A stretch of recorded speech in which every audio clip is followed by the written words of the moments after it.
Bom dia a todos. A qualidade de um painel se dá pela representatividade dos que vão falar em relação ao assunto.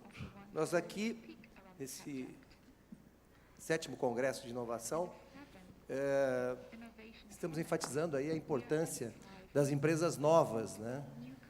Chamadas nos Estados Unidos de startups, e aqui nós estamos usando esse tema também, startup, mas pensando um pouquinho no que é que significa essa palavra, né?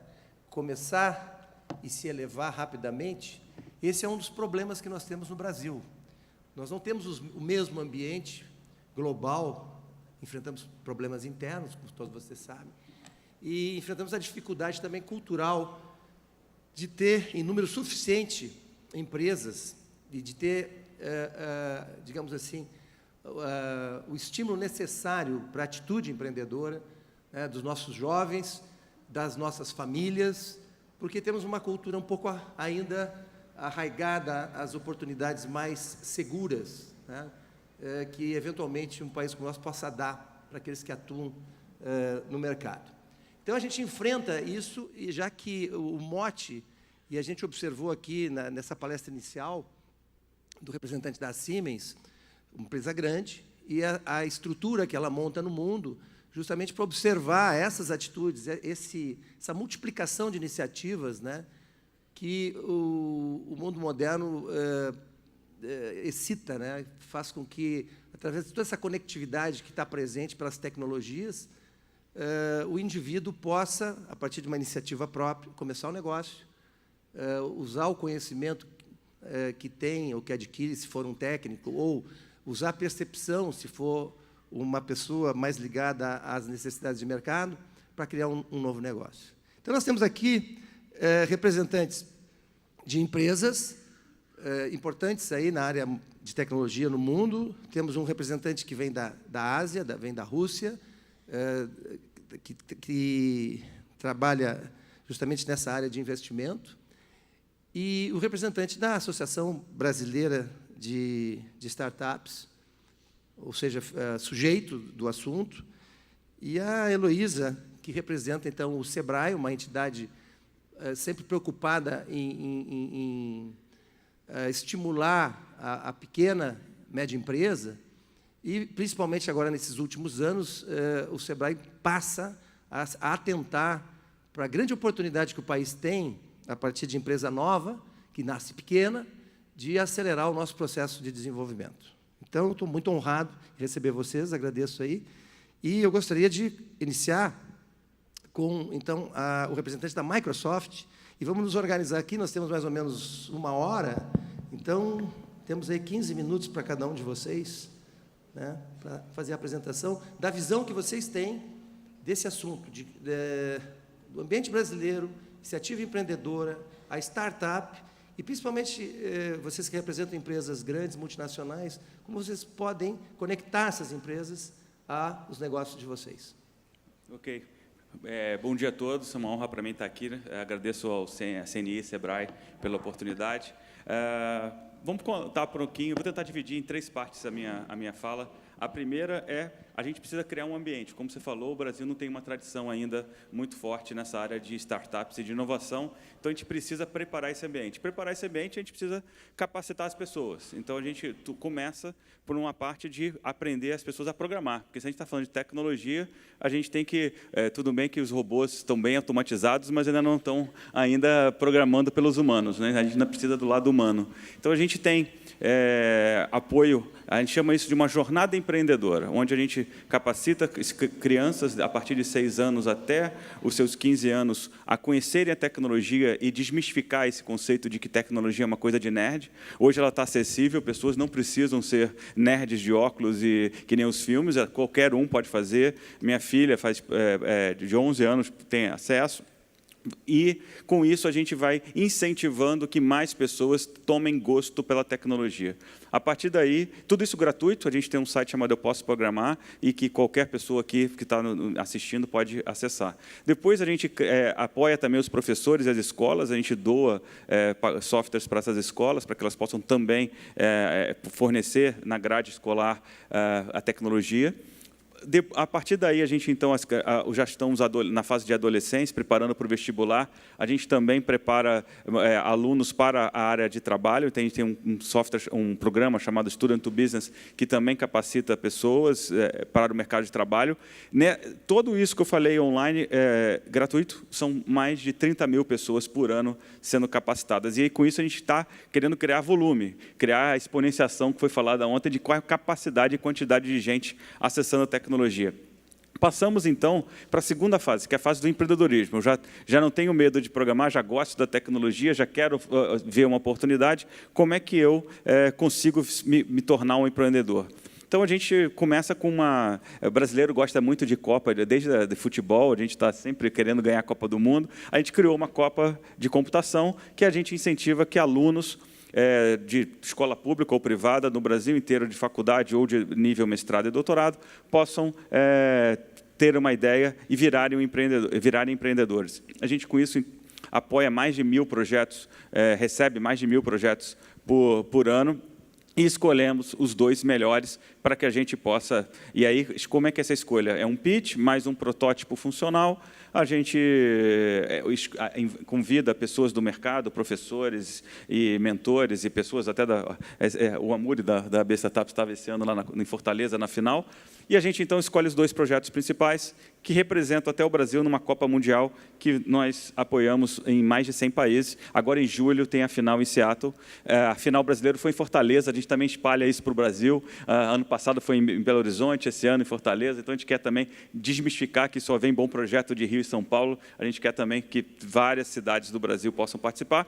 E aí, a gente apoia esses 2 projetos. A gente, então, ajuda eles a virarem uma empresa, que é outro problema que a gente tem no Brasil. Muitas ideias, muitos projetos, muitas pessoas boas nas faculdades, mas que não sabem como se tornarem empreendedores. Então, a gente criou um instituto sem fins lucrativos chamado Innovaction, que a gente apoia a criação da empresa. O que é isso? Ajuda com advogado, ajuda aqui, contrato social, essa parte, eu sou engenheiro, geralmente as pessoas não conhecem essa parte jurídica. A gente ajuda com marketing, tem que promover a empresa, tem que criar o site, tem que criar a presença na rede social. A gente tem a parte financeira, né? Quanto a pagar, receber, orçamento, quanto é que eu vou ganhar, quanto é que eu posso ganhar de salário.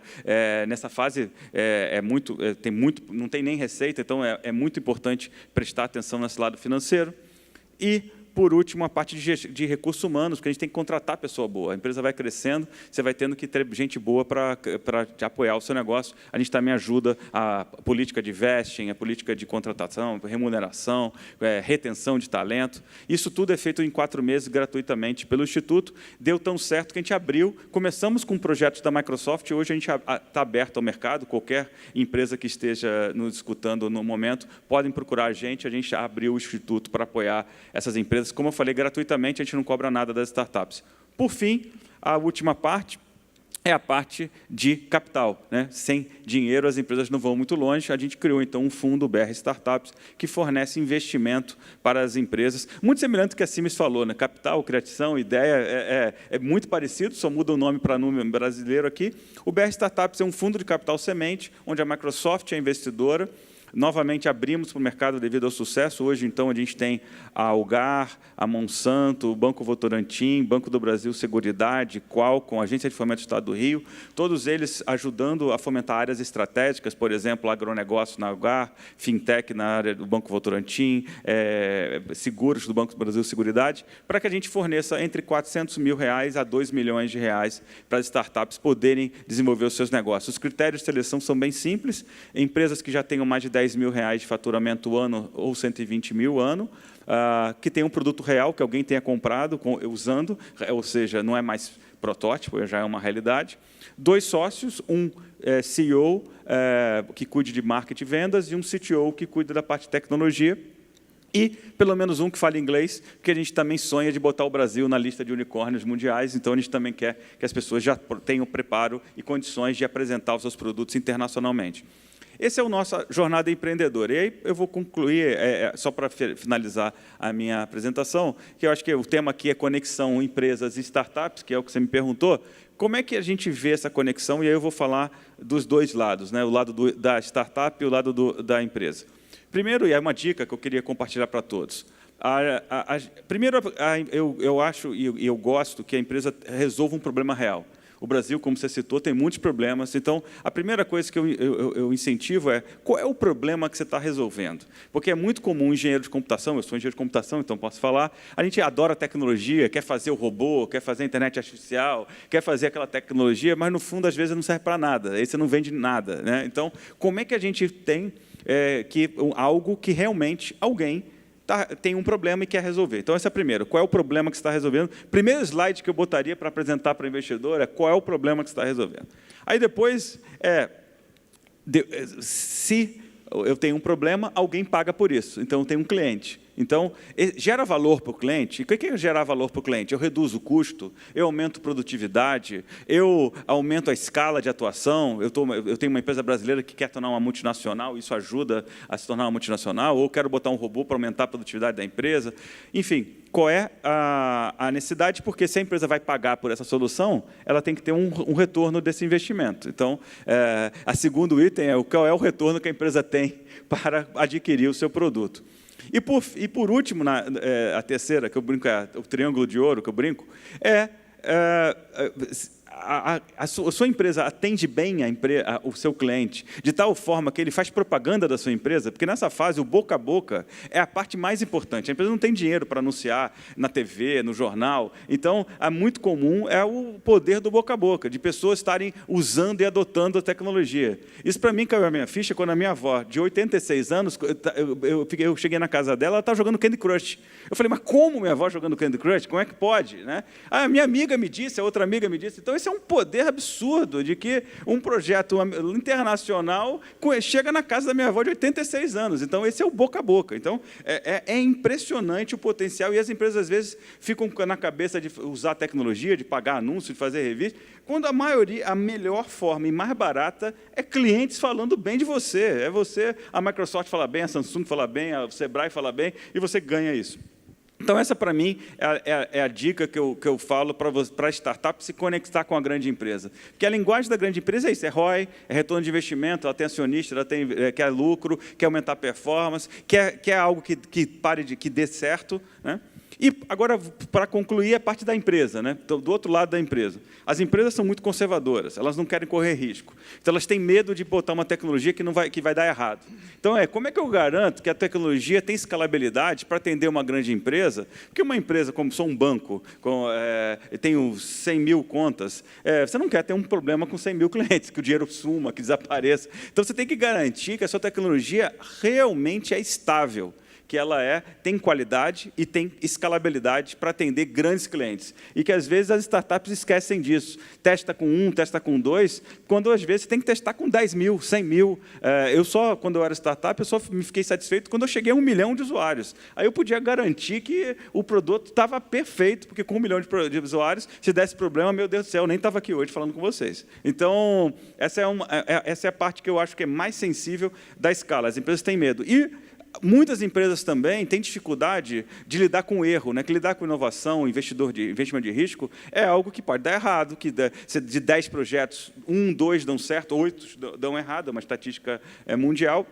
E aí, muitas empresas fazem como a Siemens está fazendo, como a Microsoft está fazendo, elas criam uma divisão separada para lidar com isso de uma forma mais tranquila, que nem a Microsoft. A Microsoft tem a Microsoft Participações, é um CNPJ separado. Eu sou o CEO de uma empresa independente no Brasil que foi criada para isso, para incentivar a inovação, para arriscar, para tomar, que pode dar problema, posso investir em coisas que vão dar errado, posso investir em coisas de outras áreas, como a gente trabalha com fintech, agritech. Então, isso ajuda muito a não prejudicar o business que está dando dinheiro, que a empresa tem acionista, a empresa tem que dar retorno para os seus acionistas, e isso, às vezes, dificulta. Você dizer que gastou 1 milhão e jogou 1 milhão pela janela, ninguém vai gostar de falar para o CEO ou para o acionista que perdeu 1 milhão de reais, né? Então, isso também é muito comum hoje. O Google fez isso, a Microsoft fez isso, a Siemens fez isso. Então, eu incentivo também as empresas brasileiras que elas façam um processo de aculturamento, que façam, primeiro, trabalho trabalho com corporate ventures, vai para um fundo, vai para um grupo, testa, aprende, aí depois tem know-how, cria o seu corporate ventures, a sua empresa de investimento separada, e aí vai crescendo, que nem uma startup, vai crescendo, ganhando familiaridade, ganhando experiência, e aí você, com isso, vai desenvolvendo um projeto de impacto para a economia brasileira, que, para mim, eu sou um convicto, tenho uma crença convicta de que fomentar a pequena empresa vai gerar muito impacto econômico para o Brasil, muita riqueza para o nosso país, e é a forma que a gente vai encontrar para sair desse cenário econômico que a gente está hoje. Muito obrigado. Obrigado, Franklin. É interessante observar justamente aqui um ponto, né? A iniciativa da Microsoft de criar no nosso país esse ambiente, né, proporcionando facilidades para aqueles que querem empreender, para as startups, e a preocupação do Franklin aí em mostrar o quanto isso pode se multiplicar na economia. Eu vou querer que o Marcon, então, da Samsung, complemente o Franklin dessa ideia, já que vocês também têm, parece, um projeto parecido, e estabeleça eventuais diferenças assim da abordagem da Samsung, que é mais uma indústria de hardware, assim, e do que a Microsoft, que é software, e se isso aí tem a ver, quer dizer, se você fazendo mais ou menos a mesma coisa aqui no país, né, como uma multinacional importante para nós aqui, que tipo de diferenciação vocês poderiam ter da Microsoft, ou se isso está na linha que já foi apresentado pela Siemens aqui e pelo Franklin. Perfeito. Marcon, então. Obrigado, bom dia a todos. Obrigado à CNI e ao SEBRAE pelo convite também para compartilhar esse momento com vocês, né? De fato, o Franklin colocou muito bem nessa questão de que a relação de uma startup com uma grande empresa, na verdade, significa criar uma startup dentro da grande empresa. E esse é um desafio interessantíssimo que a gente passa. No fundo, a Samsung ela difere um pouco da Microsoft por ser uma empresa fortemente de base industrial, ou seja, o principal produto do seu negócio ainda são unidades produzidas em ambiente fabril e que chegam a um consumidor final através de caixas, logística, processo produtivo. E, nesse ambiente, a gente tem uma série de demandas, na verdade, de relacionamento com as startups, que vão muito além apenas do processo de inovação aberta, de exploração de novas oportunidades de negócio. Eu também vou dividir aqui a minha fala para vocês em alguns blocos, né, dentro do tempo disponível, mas começando, talvez, contando um pouco sobre o que é a Samsung mundo afora e como é que a gente implementa esse processo aqui no Brasil. Samsung, a exemplo do que o Mr. Einan, na palestra anterior, comentou, tem um programa também global de inovação, e esse programa ele fomenta startups nos principais ecossistemas mundiais. Nos Estados Unidos, por exemplo, nós temos algumas aceleradoras e unidades de fundos de investimento com corporate venture, com CNPJ separado. E, no Brasil, nós ainda não temos essa realidade instalada. Então, na perspectiva de ser uma empresa multinacional, talvez faça bastante sentido avaliar o amadurecimento de cada mercado regional e tomar aquela decisão de qual é o momento mais adequado para implementar um tipo de iniciativa dessa natureza. Então, aqui no Brasil, como é que nós fizemos? Diferente dessa iniciativa, como o corporate funding da Samsung ainda não chegou no Brasil, nós, como uma iniciativa local, desenvolvemos aqui dentro da unidade de pesquisa e desenvolvimento da Samsung, localizada aqui no Brasil, um programa que explora a utilização intensiva de recursos de incentivo fiscal. Então, um dos benefícios que talvez os colegas aí da audiência conheçam aqui no Brasil é chamado de Lei de Informática. E a Lei de Informática ela vinha sendo utilizada no Brasil há quase 25 anos, numa estrutura de investimento em pesquisa e desenvolvimento muito verticalizada. Ou seja, eu aplicava para contratar equipes de engenheiros, mestres, doutores, para trabalharem dentro do ambiente de P&D da Samsung, poderia estabelecer contrato com institutos de ciência e tecnologia, contratos com universidades, mas jamais esse tipo de recurso havia sido utilizado para empreendedorismo. Então, o que a gente conseguiu fazer em um trabalho muito intensivo, que foi feito numa parceria público-privada, nós selecionamos a Amprotec como nosso operador nacional, e a Amprotec exatamente porque ela representou, no momento do nascimento do programa, a rede nacional de parques tecnológicos e de incubadoras de todo o território nacional. Mais recentemente, também, ela passou a representar a rede das aceleradoras privadas aqui no Brasil. E, através dessa parceria, nós procuramos o Ministério de Ciência e Tecnologia e validamos o nosso modelo de aplicação de recursos para empreendimentos de base tecnológica. Então, através dessa ferramenta institucional, nós conseguimos, pela primeira vez, aplicar no Brasil recursos que são provenientes dessa lei para investimento nas startups aqui no Brasil. Então, nós colocamos essa estrutura de pé em 2015 e começamos um projeto piloto para verificar se esse modelo parava em pé. E aí trouxemos um conjunto de startups para um primeiro batch, fizemos, obviamente, um processo de aprendizado do relacionamento da máquina no Brasil. E aí isso significa que Antônio Marcon vestiu um chapéu de embaixador das startups dentro do ambiente Samsung. Ou seja, eu passo um percentual significativo do meu tempo exatamente trafegando nas várias áreas internas da Samsung e tentando demonstrar que existe uma ameaça disruptiva externa e que pode ser incorporada ou gerar algum tipo de benefício de sinergia com essa grande empresa Samsung, né? Então, comentando aqui das dificuldades, né, não é um processo trivial levar para dentro de casa uma ideia e mostrar, por exemplo, para o gerente financeiro que acabou de aplicar numa nova planta industrial um certo investimento, que ele vai ter que jogar aquela produção fora, aquele capex que foi investido, e dizer, olha, desculpa, mas tem uma tecnologia mais interessante que acabou de chegar. Então, demonstrar o retorno sobre o investimento das startups para o ambiente da grande empresa é um exercício de aprendizado dos dois lados, né? Dos empreendedores, da grande empresa e daqueles que fazem essa interface. O Franklin, acho que colocou muito bem essa questão da necessidade de especializar essa função que faz o relacionamento das startups com a grande empresa. Eu acho que existe uma nova área de conhecimento aí, que nós precisamos desenvolver expertise no Brasil, que vai além simplesmente de conhecer sobre o empreendedorismo ou conhecer sobre a grande empresa. A gente fala de um conhecimento misto que precisa entender do ambiente das grandes indústrias, dos ecossistemas de empreendedorismo e também de uma gestão de riscos muito sofisticada, exatamente para identificar aquelas inovações disruptivas que ameaçam o negócio e conseguir internalizar essa tecnologia emergente dentro do ambiente Samsung, né? Bom, dito isso, que estágio nós estamos hoje, né? Nós estamos indo para o terceiro batch, então, inclusive, o nosso edital ele está aberto nesse momento, convidando mais um grupo grande de startups do mercado para interagirem conosco.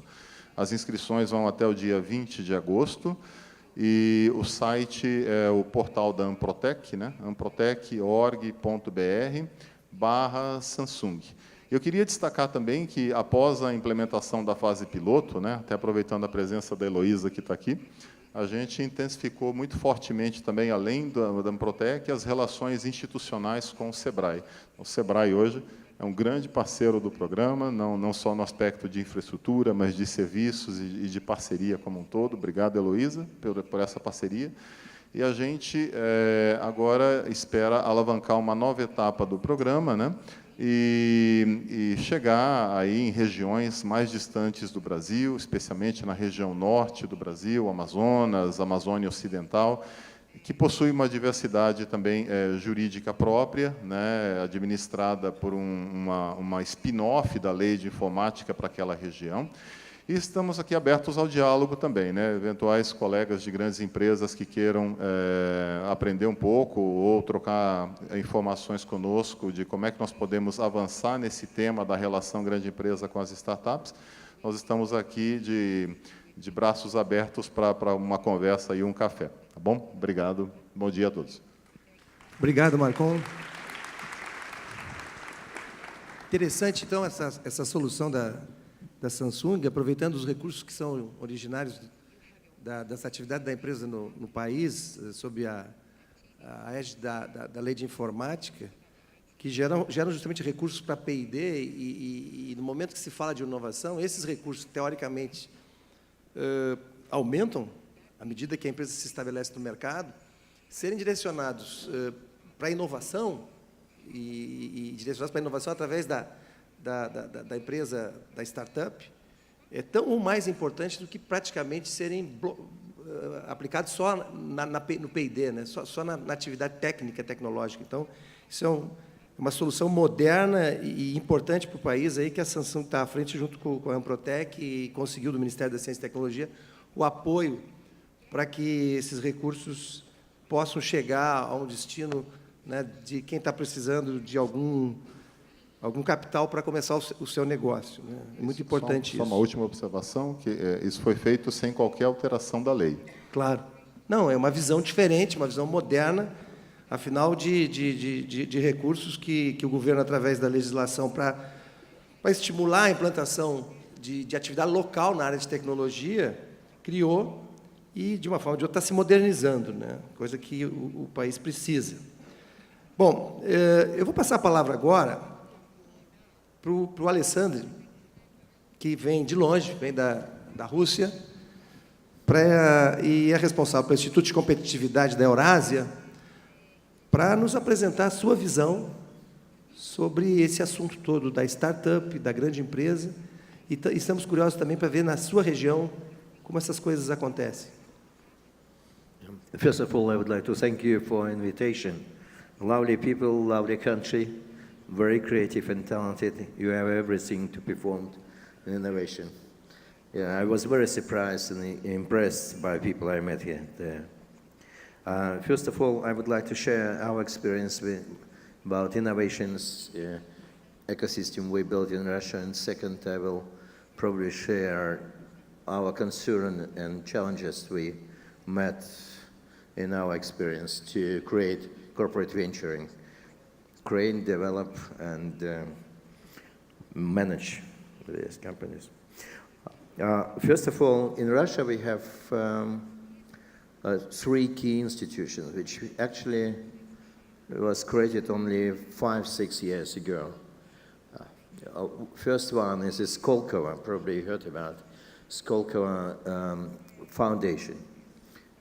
We had the same event just 3 weeks ago in Moscow.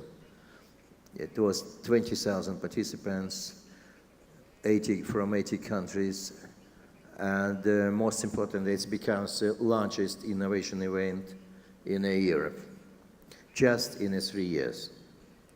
It's important. And then, most important, we have a lot of young generation, young people participating, even not just students, school boys and girls who is coming with their devices, software, and try to convince all the guys to give them money. Yeah. Second institute we have, it's Russian Innovation Corporation. This is actually fund of funds which provide 50% of capital to the private investors to create venture capital fund together. It is also interesting experience. It's already working 5 years, and they have a lot of cases. We've got a couple thousands of cases, which is quite successful. Actually, if we look on a map of unicorn, I think in Russia we got about 5 of them, only in Russia.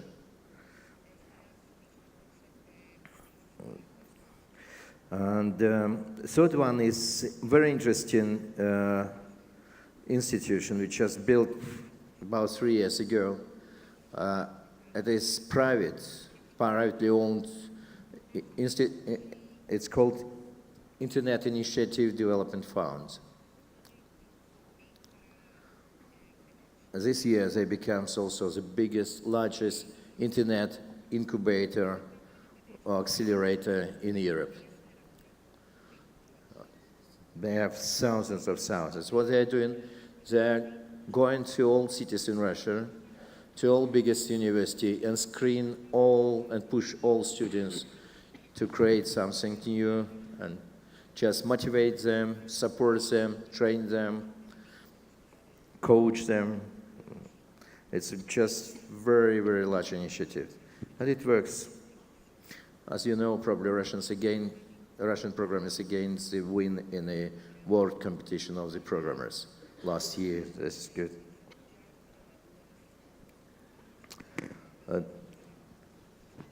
We also got new program which provided government funding to private companies, which called National Technology Initiatives. It was selected five directions, from the IT to robotics to the energy sector and life science. And all this program is well developed now. They're selecting companies to support for developing new innovations. And it's interesting that last time, just a couple of weeks ago, President Putin made a decree: all Russian government companies should create internal venturing, capital venturing their own fund. It's actually interesting because it is first time President tried to push government companies to create that funds. Hope it will work. Okay, this is good side, but what is about challenges? First of all, what we've seen in our experience, there are several problems. First is strategic problem. Second is performance management and expectations. Next one, decision making, team creating, and venture capital unit design. First of all, venture capital unit should be fitted to the corporate strategy. This is important. It must be aligning between corporation and venture. And it must focus on strategic values. But mother company should find the right balance, or it's independent unit, or it is totally incorporated inside unit which is focused on synergy.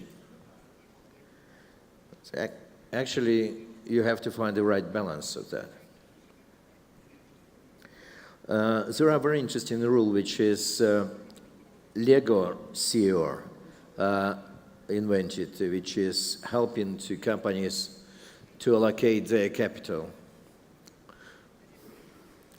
First of all, you have to invest 70% your capital and resources just to improve your current operations, just to be more competitive. On markets, what you're performing today, serving today, on the products, what you are producing today, on the technology which you are using today. 20% you have to use to find the new opportunities, but which are closely related to your core business. And 10% you have to spend just for new ideas. It could be crazy ideas, totally not related to your core business, but probably you will find something else which will tomorrow build your future. And I called it the new golden rules. Actually, it's easy to use, and it's very, very fundamentally strong. For this reason, this is some sort of balance you have to find, where to invest, what kind of startups you should develop. Accountability is important, but what we see, the very serious problem when corporate try to establish all these standards of reporting, decision-making process, risk management, and all this stuff, which is actually can kill any startups on early stage. You certainly have to control some financials, but first of all, you have to focus on indicators which show you how your startup is developing, actually. Do they really got first available product? Do they really found first customers? Do they develop new distribution system for their product?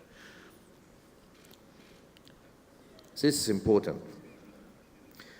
And decision-making, streamlined decision-making, approvals is also important.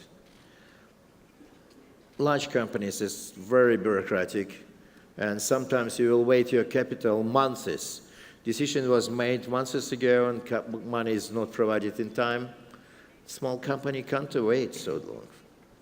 And it is very important to be fast, flexible, and streamlined in your decision-making. Experimental culture is important. Failure is not the end of the life. It's normal. Solving problem support from the corporation is more important, the expertise. And keep your commitment even in difficult times. This is also important. What we've seen, just crisis started when a large company say, oh, sorry, we can't support you guys. But if it is not such a large resources, if you start it, if you invest it, you have to keep your commitment even in difficult time. It is even more important than to keep your commitment in good time, because they can find alternative. Composition of team, we always see the problem. One of the ideas is very simple. Help to build a high-performing team, provide higher level of managers and experts, but do not damage founders' leadership. This is beginning of the end. You will kill company easy. Leadership of founders, this is more important than just simply management. Probably not so experienced in management, but their leadership is more important. To capture and retain to a level of incentives, it's also interesting. We are seen very often when company just applies their own standards of payments, but it doesn't work for a venture capital market. You have decide that if you are creating venture capital vehicle in your company, you have to have relatively comparable incentives. You have to provide bonuses, options, and you have seriously think about that. You have motivate your people. And again, universities, one of the best sources of the people. For example, in Russia, we got 3 million students. And even 10% of them can create company. It is 300,000 new companies. There's enormous resources you've got in your country. You have to involve more this younger generation, because this is what actually concerned me a little bit when I came there. This is innovation event. We should see fresh ways. We, unfortunately, old enough to be the biggest innovators.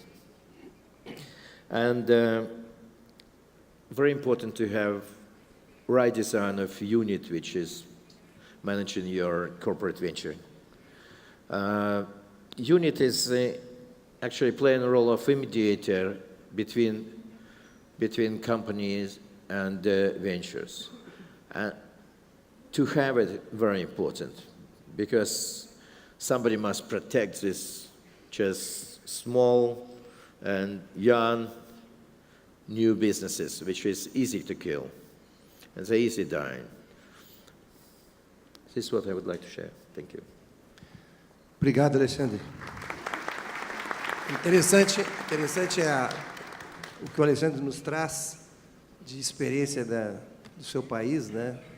E demonstrando aí a preocupação, justamente a mesma que nós temos no Brasil, de incentivar a iniciativa empreendedora, né? As empresas novas, as empresas jovens.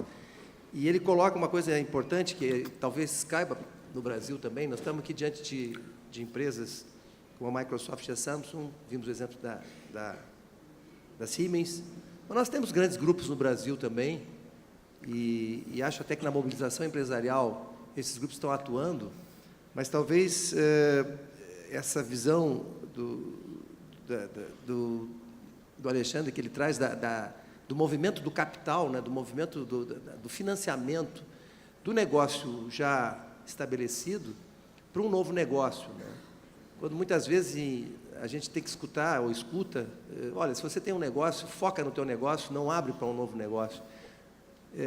Então, esse dilema da grande empresa, de como aplicar o seu capital ou no seu próprio negócio, já que ele está indo bem, ou às vezes a ameaça de uma disruptura não é percebida, para criar, aos moldes do que a gente está vendo aqui, né, que mostraram Microsoft e Samsung, criar divisões preocupadas com o ambiente, justamente com o ambiente inovador, preocupados com a disruptura, preocupados com as novas oportunidades e direcionar capital para aquilo ali.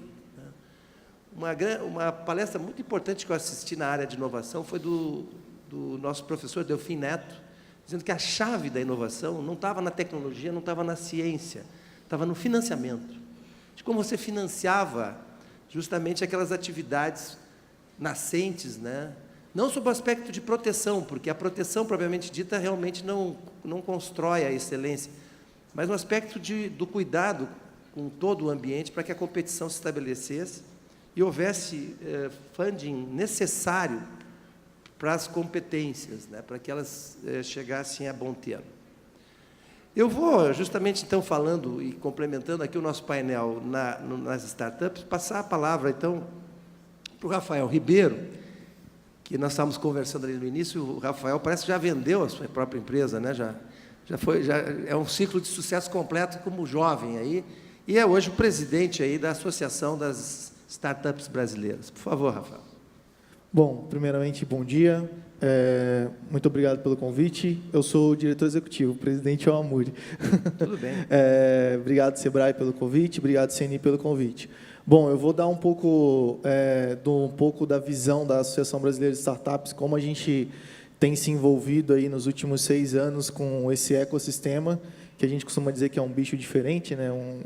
É bem diferente do mundo tradicional. A Associação Brasileira de Startups é uma instituição sem fins lucrativos. A gente nasceu com 4 startups em Belo Horizonte e hoje somos mais de 5.000 startups, com o CNPJ constituído e com um bom andamento aí dentro desse ecossistema, espalhado pelo Brasil como um todo.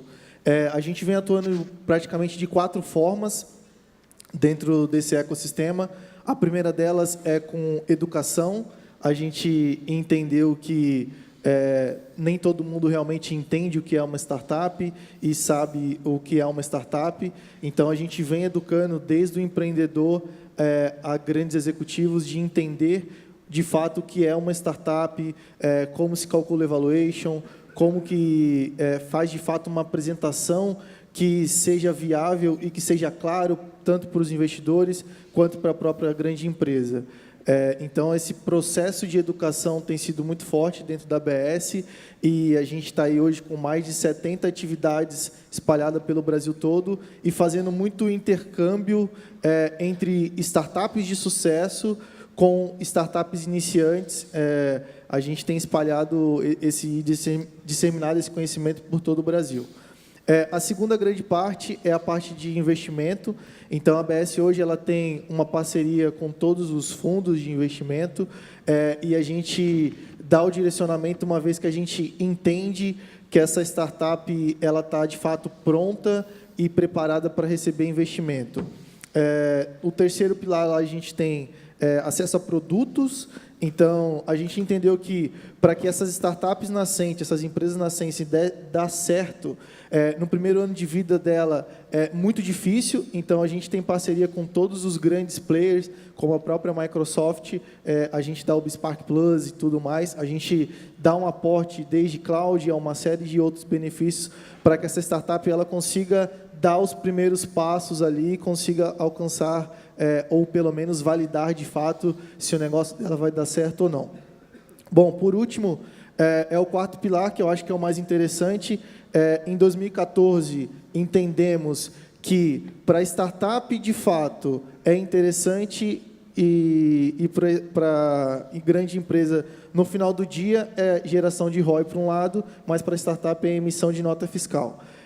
Então, a gente criou, a gente vinha com o pensamento de qual seria o melhor modelo ideal para que startup interagisse com a empresa. Então, a gente criou 2 eventos dentro da ABS, são 2 matches que a gente faz. Um é o Pitch Gov, outro é o Pitch Corporate. E aí depois eu conto um dos cases de sucesso que a gente tem. Mas, basicamente, o que a gente faz é entender, do lado da empresa, quais são as principais dores e os desafios que eles estão dispostos, de fato, a comprar de startups, e a gente faz esse matchmaking buscando na nossa base toda e entendendo quais são essas startups que, de fato, estão prontas para poder entregar essa solução e esse resultado para essa empresa. O governo também, entendendo que isso era super interessante, em 2015 a gente rodou o primeiro Pitch Gov com o governo de São Paulo. Então, a gente fez o matchmaking, a princípio, de 15 startups, e o governo comprou solução de 12 startups ali naquele momento. Uma delas é bem complicado, porque, assim, de fato, é muito difícil você conseguir que 3 jovens consiga entrar num poupa-tempo e entregar a solução para todo mundo. Esse poder de convencimento ainda é muito difícil, mas a Nama conseguiu fazer isso. Na época eram 3 startups, 3 founders, hoje são 25, com 14 milhões de atendimentos só no poupa-tempo. De fato, se não tivesse sido acreditado nessa startup lá, talvez ela teria morrido. Hoje a gente não teria a Nama aí com 25 funcionários. Falando um pouco desse cenário específico das startups, hoje a gente está com 1.600 vagas abertas só em São Paulo. Então, de fato, é um crescimento exponencial muito grande nos últimos anos. 3 anos atrás, talvez a gente nem estaria aqui discutindo sobre esse tema, sobre startups. Tem crescido muito e eu acho que é um caminho sem volta. O Vale demorou 40 anos para se tornar o Vale. A gente, em 6 anos, já tem conquistado muitas coisas. A gente tem visto startups despontando, fazendo levantamentos de rounds muito grandes, que não se via antes no Brasil. Eu acho que isso, de fato, é um amadurecimento e o reflexo do ecossistema de startups no Brasil. Os empreendedores dessa nova geração, acho que é meio resiliente, né? Ele falha uma, vai para 2, vai para 3. Acho que lá na 4ª ele começa a acertar e dar certo. Foi assim comigo, para poder entender de fato todo o processo, entender que tinha que dar algumas cabeçadas aí até realmente conseguir fazer esse ciclo por completo. Mas de fato a gente tem visto agora que esses empreendedores que começaram em 2011 batendo muita cabeça, agora estão começando a entender como é que de fato funciona, como é que de fato consegue fazer negócio com essas grandes empresas, e tem dado um resultado incrível, um resultado super positivo. Isso tem sido reflexo na nossa economia, tanto é que só em São Paulo a gente está com 1.600 vagas abertas e crescendo cada vez mais o nosso ecossistema. Então, a associação tem feito bastante esse processo de meio de campo, de pegar essas startups que estão prontas e linkar com empresas. A gente ajudou o Sebrae também aqui, tem 20 startups ali no stand do Sebrae, super prontas para bater um papo com as empresas e tudo mais, que já estão, no intervalos aqui, estão fazendo pitch, apresentando soluções. Isso é um pouquinho do que a gente vem fazendo e vem construindo e vem apresentando para o mercado e ajudando o ecossistema.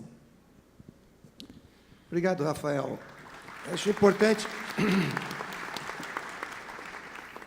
acho interessante o fato dos empreendedores que estão iniciando seus negócios já se organizarem numa associação e, de uma forma ávida, aí, procurar a conectividade necessária, né, para facilitar as coisas.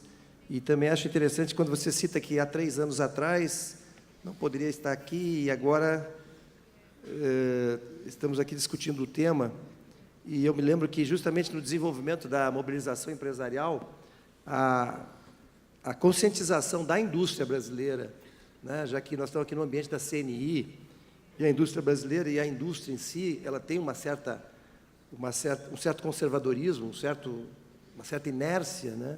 Discutir inovação no meio industrial brasileiro, há 4, 5 anos atrás, o tema da startup, o tema da empresa nova não era tão identificado com o tema da inovação como é hoje, né? Então, justamente de pouco tempo para cá, pode-se dizer, cai a ficha de todos, né? E para o assunto da empresa nova, da empresa que assim começa. Eu vou convidar a Heloísa, então, Menezes, do SEBRAE, diretora do SEBRAE, a intervir agora aí com a visão do SEBRAE e essa organização que nasce justamente para estimular o pequeno negócio, para estimular a pequena empresa e evolui nesse ambiente aí da inovação. E eu queria ver o que o SEBRAE está pensando nesse momento, desse tipo de assunto, assim, e da interação entre essa empresa nascente, a empresa nova, e as empresas já estabelecidas. Legal. Obrigada, Felizola. Bom dia aos meus colegas de painel, bom dia a todos.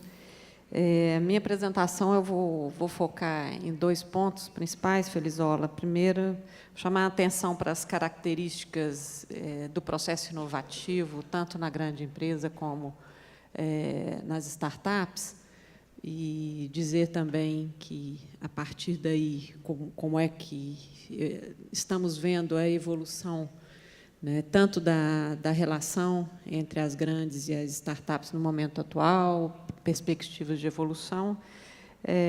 Isso para frisar que realmente nós acreditamos com firmeza de que as startups e as pequenas empresas nascentes, elas têm um papel fundamental, podem exercer um papel fundamental e muito maior que já exercem hoje no processo de inovação, de desenvolvimento tecnológico e de desenvolvimento econômico do país. É uma crença muito forte do SEBRAE, estamos trabalhando arduamente nesse sentido. Bom, vimos aqui, vou resgatar até algumas coisas de apresentações anteriores do Congresso, né? Ontem foi falado muito das características da era exponencial, hoje também, o representante da Siemens. Enfim, nessa era em que estamos vivendo, vimos várias startups que conseguiram destruir negócios estabelecidos, né? Negócios fortes, tradicionais, grandes empresas estabelecidas. E, nesse momento, a gente vê o quão efêmero pode ser o sucesso das empresas, né? Nessa era exponencial, tem um grau de efemeridade do sucesso, né? As empresas estão tendo ciclos de vida, algumas empresas tendo um ciclo de vida mais curto, por causa desse novo ambiente, né? Então, hoje, a Siemens mostrou aqui um processo de darwinismo tecnológico, né, em que, quando ele colocou ali o Beckman, né, comendo partes de negócios, de estratégias, então, é um retrato do darwinismo tecnológico que a gente está vivendo, e um mundo hiperfluido, né? O mundo das empresas está com uma fluidez enorme, né? Então, a competição agora é global, e as empresas precisam ser cada vez mais inovadoras e terem estratégias efetivas e constantemente mutáveis de inovação, né? Não se pode contentar com um crescimento linear. As empresas que se contentam com um crescimento linear também estão sendo engolidas pelas empresas que têm estratégias que as levam a um crescimento exponencial, né? É isso que a gente chama aí de síndrome da Kodak, né? Então, nesse processo de síndrome da Kodak, ela ficou bastante usada como um exemplo, né? Porque é uma grande empresa com um negócio absolutamente estabelecido e que não teve a capacidade de enxergar, de perceber como uma inovação disruptiva nascida de dentro dela mesma poderia ser a sua chance de sobrevivência, né, e de crescimento. Então, como é que a gente pode evitar a síndrome de Kodak, né, no nosso ambiente? É possível realizar inovação disruptiva em grandes empresas, né? Os casos mostrados aqui hoje demonstram que sim, né? E a gente entende que as startups podem, e as grandes empresas que se apresentaram aqui hoje, incluindo as Siemens, mostraram como as startups fazem parte dessa estratégia para possibilitar as inovações disruptivas no âmbito das grandes empresas, né? Destacaria várias outras, a GE, também citada aqui no Congresso de Inovação, também é uma delas.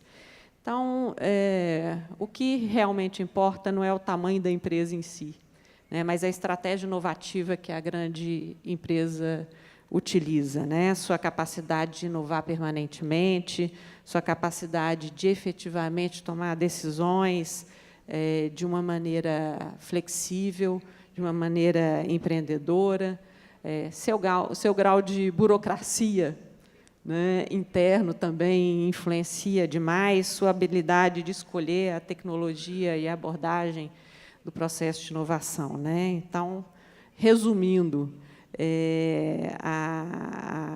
o que define o sucesso é a sua capacidade de inovar permanentemente, né? E tem algumas diferenças muito claras entre o processo de criação e de relacionamento com o mercado nas grandes empresas e nas startups, né? Na grande empresa, grande parte do processo já é sabido, né? A grande empresa sabe aonde estão os clientes, a grande empresa tradicional, né? Onde estão os clientes, o que os clientes querem, né? E a abordagem de vendas da empresa é bastante clara, tem lá sua contabilidade, sua gestão de recursos humanos, sua gestão de P&D, seu processo de inovação interno. Na startup, a gente costuma dizer que há uma grande lista de desconhecimentos, né? E, nesses desconhecimentos, há uma grande lista e possibilidade de erros, de acertos, de tentativas, de novos erros, né? Um processo de aprendizado contínuo, permanente, de muito erro e de criatividade no âmbito do processo, né? É por isso que a startup não faz seu business plan desde o início, né? Ela não aposta no seu início em business plan fechado, que buscam entender profundamente quem é o cliente, qual é o mercado em que ela está, mas ela usa modelos de negócios a serem validados. O interessante é que valida com os clientes, testa com os clientes e o melhor, usa os clientes para pagar a conta, né? Então, é um processo de inovação completamente diferente do processo de inovação de uma grande empresa com a inovação fechada. Então, sabe usar de uma maneira muito inteligente o que é mais inteligente no cliente para testar o seu produto, né? E, com isso, ganha agilidade, ganha flexibilidade, ganha rapidez no processo criativo, né? Então,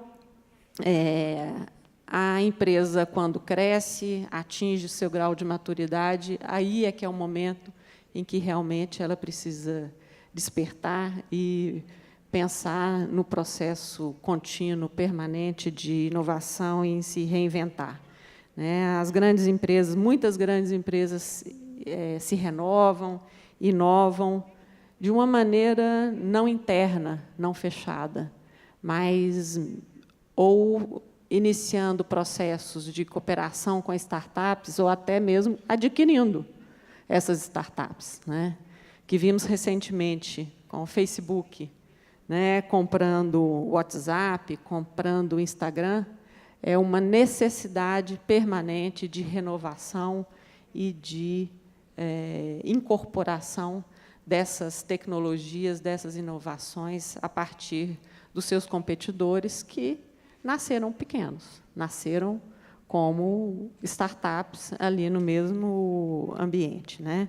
Então, esses competidores mais flexíveis e mais promissores precisam ser, eles acabam sendo incorporados nas estratégias inovativas das empresas, mesmo que seja através de incorporação, de aquisição, né? A pesquisadora Shanu Teran coloca que grandes empresas se amarram, tied up, a pequenas empresas para sobreviverem, né? É um processo de criação permanente, através de aquisição de negócios promissores, né?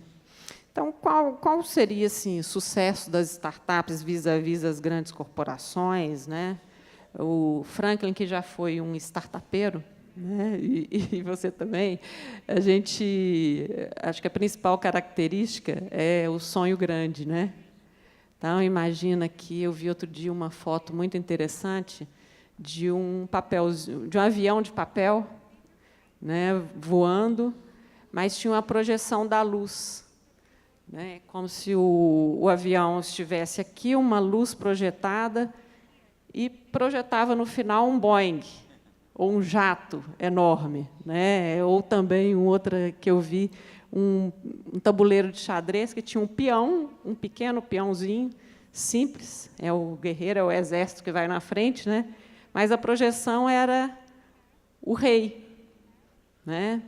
Então, o startupeiro pensa assim, pensa grande e foca num negócio a ser resolvido. Isso também já foi dito aqui, né?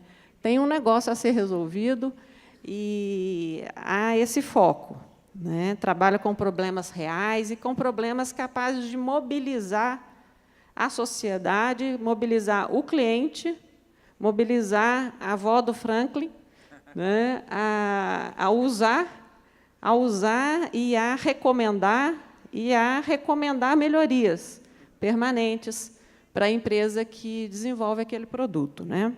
Então, encontrar um problema, ter foco e buscar resolver é a forma de começar a empresa, começar um grande negócio. E a pequena empresa, a startup, ela utiliza um processo de Lean Innovation, né? O processo de aprendizado e através da descoberta, com muita eficiência, efetividade, o que reduz a necessidade até de financiamento para a construção do projeto, do lançamento de produtos de modo interativo, incremental. Então, você testa uma hipótese, experimenta, consegue os dados, procura insights nos dados. É uma engenharia muito ágil, comparando com uma engenharia de uma grande empresa, né? Departamentos pesados de P&D de grandes empresas, né? Você tem que brigar para substituir uma ideia nova, né? Ou uma ideia que já foi trabalhada dentro do departamento, convencimento de colocar novos produtos, novas formas de trabalhar, né? Então, as grandes empresas, em geral, têm elevados custos de engenharia, têm a burocracia, o processo decisório absolutamente diferenciado, a hierarquia, enfim, os métodos de engenharia, de teste de produto, não têm a mesma flexibilidade das pequenas empresas, né? Então, essas startups, nesse sentido, têm elevada capacidade de alcançar resultados maiores, sem muitos recursos, pelo menos nos estágios iniciais. E, enfim, acreditamos que o sucesso é a colaboração, e acreditamos que é possível avançar nessa cooperação, né? A compatibilidade, né, e a relação do sucesso entre elas. Então, a gente entende que as grandes empresas não podem negligenciar a existência das startups para seus negócios, né, ou mesmo a possibilidade de startups matarem seus negócios, como já vimos vários casos no mundo e no Brasil, né? Tanto que não estão negligenciando que, se olharmos só um setor específico, né, o de fintechs, o que os bancos estão fazendo com as fintechs, né? Não estão deixando as fintechs andar sozinhas por aí, né? Estão adotando estratégias para se colar às fintechs, para, no momento certo, investir, para, no momento certo, adquirir e trazê-las para o seu negócio principal. Os conselhos das empresas e as lideranças das empresas estão sentindo a pressão, né, que vem das startups e da necessidade de atender às realidades do mercado e às urgências, né, competitivas. Então, elas têm que se aproximar não só das startups, mas do ecossistema também, que, como foi dito aqui, é um ecossistema diferente, né? É um bicho novo, é um bicho diferente, é um ecossistema que conta com alguns elementos do ecossistema tradicional de inovação, mas conta com elementos bastante diferenciados, né? É um mundo sem terno e gravata, né? É um mundo de chinelo e de bermuda. Vários atores do ecossistema são os mesmos, mas é uma linguagem, uma abordagem diferente que deve ser usada, né? E, por isso, então, várias empresas estão usando vários toolkits, uma combinação de instrumentos nesse jogo que a gente entende que é um jogo de ganha-ganha, né?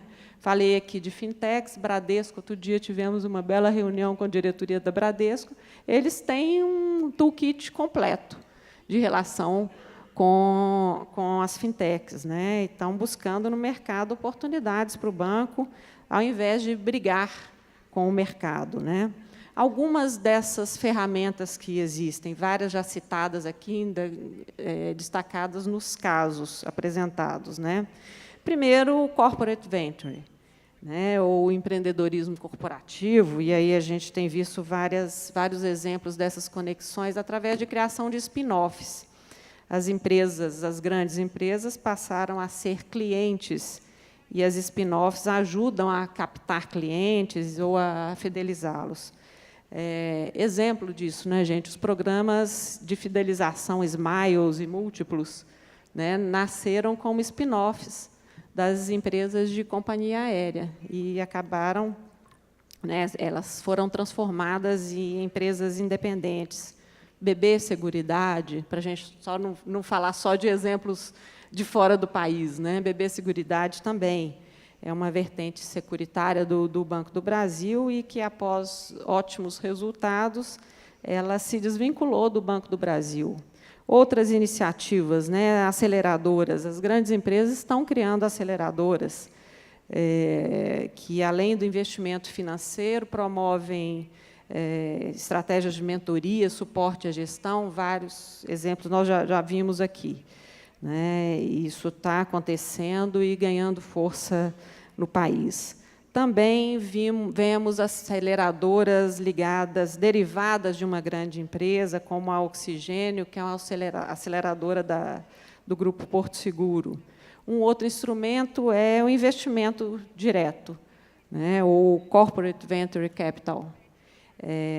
É um exemplo de conexão por meio do financiamento ou do investimento direto. Microsoft Participações é um exemplo claro disso aí, né? E também, por fim, a criação de ambientes físicos ou mesmo plataformas virtuais. São o Cubo da Vida, né, que é uma iniciativa de Itaú, a Saint-Gobain fez isso, Samsung Ocean e vários outros aí, campus do Google, Telefônica, enfim, várias grandes empresas estão criando esses ambientes físicos e algumas plataformas virtuais também. Enfim, é um jogo de ganha-ganha que foi muito recentemente descoberto no Brasil. A gente está vendo um movimento muito grande iniciando a partir, principalmente, das multinacionais, e como fico feliz de ouvir Felizola aqui dizendo que as empresas da MEI, né, que reúne grandes multinacionais, mas também grandes corporações de capital nacional, passam a incorporar essa estratégia na sua agenda, né? Então, de fato, um jogo de ganha-ganha. As grandes corporações ganham o quê, gente? Tem uma lista de ganhos aqui. Primeiro, um processo de de inovação diferenciado, rapidez em alcançar novas soluções, acesso a tendências e novas tecnologias, as tecnologias futuras. Ganham nativos digitais, né? Essa moçada que, com 10, 11 anos, já sabe programar.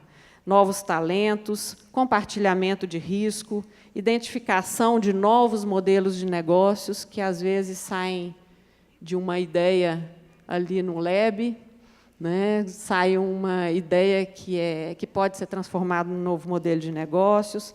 acesso a mercados adjacentes e tem um ganho cultural muito grande, né, que essa convivência com a startup apoia a mudança de um mindset dos executivos das grandes corporações. Uma pesquisa recente da Harvard Angels mostrou que um dos principais problemas e uns pontos que nós temos que atacar é a resistência dos executivos das grandes corporações a esse processo. Então, a convivência ajuda a mudar o mindset empreendedor entre os nossos executivos.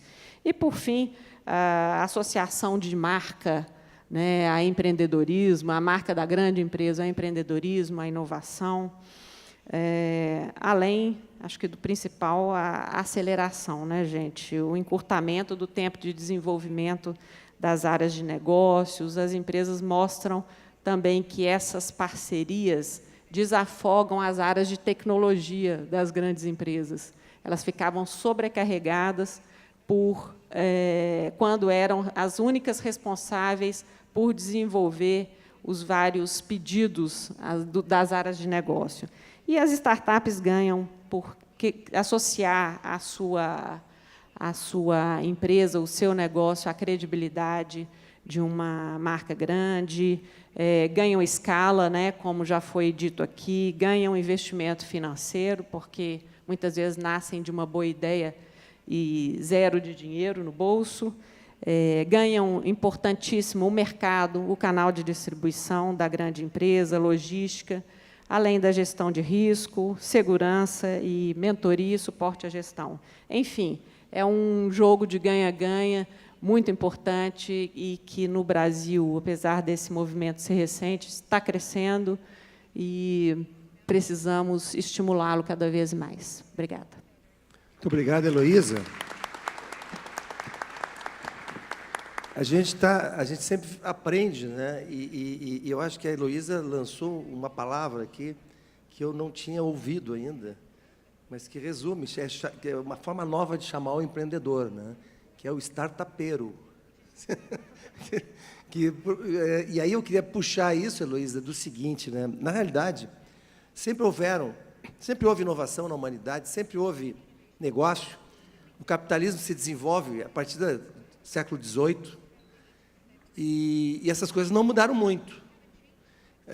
O Alexandre aqui falou em leadership, né? Em não destruir o líder, não destruir o empreendedor, mesmo que ele seja um sujeito sem dinheiro, só com uma ideia, mas com muita vontade, né? E o cuidado que a corporação maior, já organizada, com seus executivos, em busca de seus bônus, que estão específicos para aquele mercado, para que esse tipo, às vezes, de atitude de uma grande corporação não mate a nova liderança, porque, geralmente, o empreendedor pode ser considerado arrogante, pode ser considerado um sujeito que é otimista demais, que é ignorante demais, porque não sabe os riscos. E eu posso falar de cadeirinha, porque eu fui startupeiro há 35 anos atrás, né? E era a mesma coisa, não mudou o assunto. O que mudou, então? Muda o ambiente conectado que permite mais liberdade. A internet, esse ambiente que a gente vive, nós estamos muito mais livres das coisas porque temos acesso à informação abundante, o que faz com que a gente não tenha as nossas ideias distorcidas, principalmente ideias políticas, principalmente ideias em relação a como a gente deve se organizar para ser um Estado, para ser um país, não é? Então, nós estamos vivendo um novo momento no Brasil, até porque estamos um pouco atrasados, né? É novo o momento porque a gente desperta para isso um pouco atrasados. Mas é muito importante, e como conclusão, acho que do nosso painel aqui, ver que, independente daquilo que a gente traz na bagagem de inércia do antigo, né? O ambiente de negócio, ele atropela, ele é natural, ele atropela, e se não vem de dentro do país, vem de fora do país, e o que os senhores colocaram para nós hoje aí foi muito rico para a gente ter consciência desse tema. Eu tenho ainda 15 minutos, e eu vou dar oportunidade para vocês, se nós formos dividir o tempo entre todos nós, seriam 3 minutos para cada um. mas eu dou oportunidade para as iniciativas empreendedoras de vocês. Quem é que quer falar? Faz questão de falar primeiro ou quer complementar alguma coisa do que foi falado? E aí eu passaria a palavra para quem primeiro quer falar. Se todos quiserem, eu vou dividir o tempo. Mas se alguém gostaria de colocar uma observação, eu deixo aberto. A Heloísa, eu vou caçar a matrícula dela, porque ela já falou bastante, foi a que mais falou. Mas eu dou a palavra para os outros, depois dou para a Heloísa. Então, vamos lá. Eu Franklin. falei por último, deixa... Não, exatamente. Vai lá, Não, mas eu estou contando o tempo, eu sou o coordenador. Não, é que eu sou empreendedor, você dá oportunidade, eu vou pegar. Não, entendeu? tá bom, então começa por você, mas você tem 3 minutos. Não, mas eu vou usar menos. Aqui, eu acho que a mensagem que eu gostaria de falar é convidar os empreendedores e empresários brasileiros, que a gente está vendo muito caso de empresa internacional. A Microsoft é uma empresa internacional, a Samsung é uma empresa internacional, a Siemens é uma empresa internacional, mas eu queria ver mais casos de empresas brasileiras se juntando a nós para ajudar essa novo modelo de negócio que são as startups, os fundos, o capital, como foi falado aqui. Então, aqui, mais do que minha palavra, é um convite para que os empresários brasileiros que estejam nos escutando juntem-se a nós nessa iniciativa que a gente acha, eu acredito, muito que vai impactar significantemente o Brasil, a economia e a geração de negócios para o país. Então, aqui, mais do que uma palavra, é um convite para empresários brasileiros se juntarem a nós. Tá bom? Ok, muito bem. Por favor, Alessandro. Yeah. I just would like to probably to give some advice to government. It's because you are very similar like Russia. We are looking for, I'm actually seeing a lot of the similar things, same process, same issues actually. One issue what we have is definition of innovation. It's a big scientist lobby says science is the most important, science is the most important innovation. I'm actually got background of scientist, but I can say you, science is a process of creation knowledge. Innovation is when you are creating value for customers using this knowledge. It's a totally different process. And Brazil, as other developing countries, got enormous opportunities in the age of open innovation to be first in finding good ideas, good technologies, and create innovative business model based on that, and win the world. Yes, this is one as a first. Second, don't forget about one of the biggest obstacles what we have. We are similar, unfortunately, in this area. We have a corrupted country. Most important, senior corruption.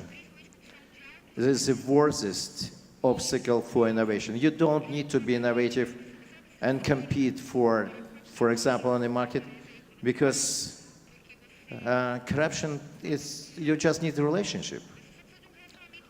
Yeah. You don't need to be competitive, you not use new technologies, you'll get what you want. This is very important to remember about that. We have to solve this problem with corruption first. We will never be an innovative country, unfortunately, it will be corrupted countries. And third, as I told you before. Vamos aplaudir a mensagem vinda de um país muito parecido com o nosso. Yeah. And the third one, and about young generations, this is important. This is what I already mentioned, but I think there's a lot of opportunities to open a door and bring youngest generation. It will change the world. Muito obrigado. Muito obrigado. Quem gostaria de ser? Por favor. Bom, eu queria só fazer uma provocação mais aqui. Anos atrás, a Yahoo teve a oportunidade de comprar o Google e não comprou. A Blockbuster teve a oportunidade de comprar o Netflix, também não comprou. Isso reflete hoje, né? Quanto o tamanho que é o Google, qual o tamanho do Netflix. Então, acho que vale muito a reflexão de o quanto que startups, o quanto que inovação de fato está envolvido no seu negócio. Está vindo um mercado que está desrompendo uma série de empresas aí, uma série de mercados tradicionais. Então, acho que só para fazer mais essa provocação e essa reflexão, o quanto, de fato, a sua empresa, nesse momento, está olhando para as startups, está olhando para a inovação, está olhando para esse mercado. É uma provocação que eu queria deixar aqui. Muito bem colocado. Eu queria chamar a atenção para um outro aspecto, que é a massa crítica. Nós rodando esse programa com a Samsung, né, toda vez que a gente abre uma chamada e convida startups, embora a gente receba um volume muito expressivo de candidatos, eu confesso que eu tenho dificuldade de selecionar bons projetos. Então, lembrando apenas que empreendedorismo não é apenas a força de vontade, o idealismo, né? Nós precisamos de uma infraestrutura de conhecimento fortemente estabelecida no Brasil. Ontem, conversando com o secretário Álvaro Prata, do MCTI, ele me comentou que há um déficit já estabelecido e reconhecido pelo governo brasileiro no volume de engenheiros formados, na capacidade do Brasil gerar conhecimento e propriedade intelectual. E esse é um tema que pode fortalecer o ecossistema brasileiro na questão da blindagem dos nossos negócios, né? Eu realmente gostaria de ver mais unicórnios no Brasil, mas nós não vamos ver esses unicórnios brasileiros enquanto as nossas empresas brasileiras, as nascentes e resultantes dessa colaboração, se concentrarem em negócios de baixa densidade tecnológica. Então, nós precisamos, de fato, criar conhecimento, né?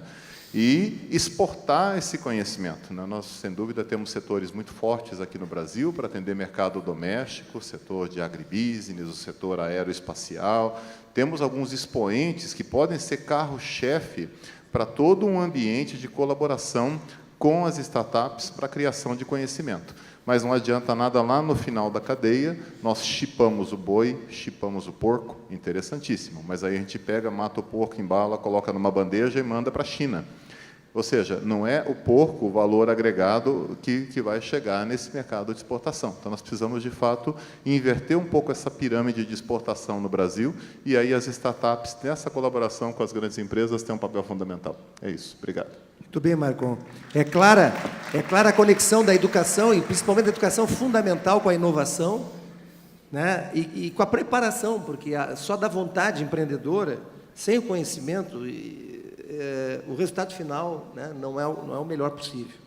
Heloísa, então agora você. Obrigada, Felizola. Você me deu uma deixa aqui que eu queria temos nessa 8 fala. Minutos Nessa fala aí, fazer o comercial, né? Falar um pouquinho do papel do SEBRAE nesse processo, que começa pelo fomento à educação empreendedora, né? A gente tem um papel importantíssimo nesse sentido e a gente está trabalhando cada vez mais decisivamente na educação empreendedora. Até criamos recentemente um centro de referência em educação empreendedora que fará na próxima semana o primeiro seminário internacional sobre o tema. E a gente acredita que, baseado em experiências de educação formal e informal, em casos práticos, a gente vai conseguir ganhar mais espaço. Depois, a gente tem um papel fundamental em apoiar o ecossistema e movimentar o ecossistema, né? Somos parceiros das várias instituições, de várias entidades, várias iniciativas, temos esse papel importante.